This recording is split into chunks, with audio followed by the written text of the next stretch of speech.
You probably picture a cell membrane as like a solid brick fortress. Right, just a static wall. Yeah, exactly. Yeah. But in this deep dive, we're looking at a reality that is honestly more like a chaotic, constantly shifting dance floor. I love that analogy. And ringing this dance floor is a team of, well, highly selective VIP bouncers. Right, controlling exactly who gets in and who gets kicked out. So today, we are unpacking how your cells build this dynamic, highly regulated border control to manage everything that is basically keeping you alive. And to really understand that border, you have to look at the phospholipid bilayer itself. Which is the core foundation. Right, because the inside and outside of the cell are aqueous, meaning water-based. These lipid molecules just spontaneously arrange themselves into two layers. So the hydrophilic, or water-attracting, heads face outward toward the water. Exactly. While the hydrophobic tails tuck inward, away from the fluid, and that forms this partially permeable core. And the crazy part is that the entire structure is completely fluid. I mean, the fluid mosaic model isn't just some cute metaphor. No, not at all. These lipids are physically drifting around. Plus, you have cholesterol molecules wedged between those shifting phospholipids to stabilize the whole thing. Okay, but physically, how does that cholesterol actually keep the membrane stable across different extreme temperatures?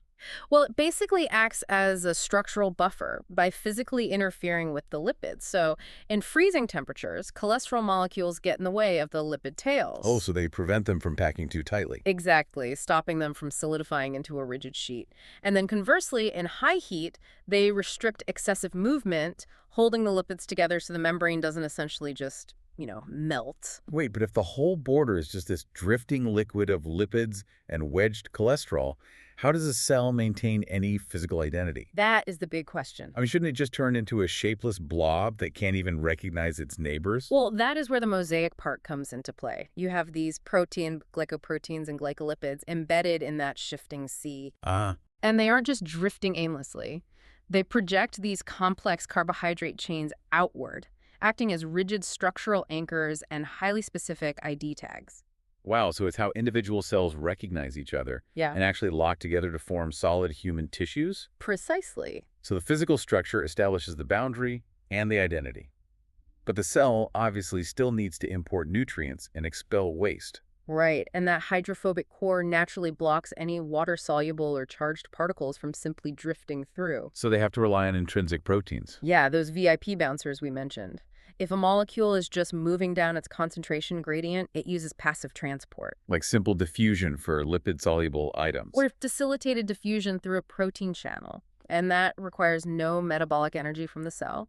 But cells constantly need to stockpile molecules against their natural gradients. Which means active transport, which burns ATP energy. Exactly. Let's actually look at cotransport in the small intestine because the mechanics here are just wild. They really are. The cell uses a sodium-potassium pump, right, burning ATP, to constantly eject sodium and create this massive deficit inside the cell. And it is an enormous energy investment. I mean, a massive percentage of your body's daily resting caloric intake goes strictly toward powering these microscopic pumps. That is insane. It really is. They create this steep gradient, and as the sodium naturally rushes back into the cell, it physically drags a glucose molecule along with it. So it's forcing the glucose against its own gradient. Yes. It's essentially a revolving door. Like the sodium is the person pushing really hard to get inside, providing all the physical force, and the glucose is just the freeloader sneaking into the same slot to bypass the barrier. That is exactly what it is. But, that mechanism works beautifully for single molecules. Your cells also have to import massive cargo, like entire bacteria, or export large hormones. Right, which requires bulk transport. And that also burns through ATP. It does. With exocytosis, the cell isn't just like opening a giant pore to spit things out.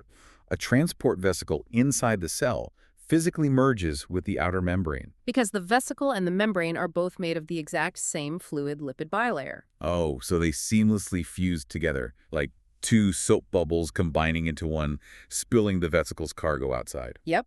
And endocytosis does the exact reverse, where the membrane folds inward to swallow the cargo. So the cell is managing all this massive cargo and pumping ions. But we have to remember it is floating in an entirely aqueous environment. Managing the physical pressure of the water itself without rupturing is just a constant, critical task. Which brings us to osmosis. Water moves passively from a higher water potential to a lower, more negative potential. But wait, why is pure water considered the baseline of exactly 0 kilopascals? Oh, because water molecules in a pure state have the highest possible freedom of movement. So the highest outward pressure. Exactly. When you add dissolved solutes to the water, those solute molecules physically attract and bind to the water molecules, restricting their movement. Oh, creating a negative tension. Right. So pure water is capped at 0, and any solution with solutes has a negative pressure potential. And that negative pressure is quite literally life or death. I mean, if you drop an animal cell, like a red blood cell, into pure water, the water just rushes in to balance the pressure. Right, until the delicate fluid membrane stretches and violently bursts. Which is a process called hemolysis. Yeah.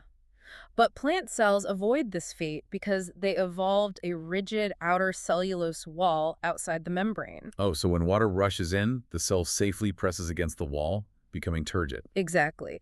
And if water rushes out, the membrane shrinks away from the wall, which is plasmolysis, but that structural box remains completely intact. It is so fascinating. I mean, these membranes are constantly adapting, highly intelligent machines. They are balancing passive diffusion, ATP burning pumps, and massive bulk packaging, all while managing immense physical water pressure just to keep your tissues functioning. Every second of your life, millions of times over. Which leaves you with something pretty fascinating to ponder. If these intricate shifting bouncers and revolving doors are the ultimate gatekeepers of your cells, could a microscopic flaw in just one of those border guards be the hidden culprit behind some of humanity's most complex diseases? Think about it.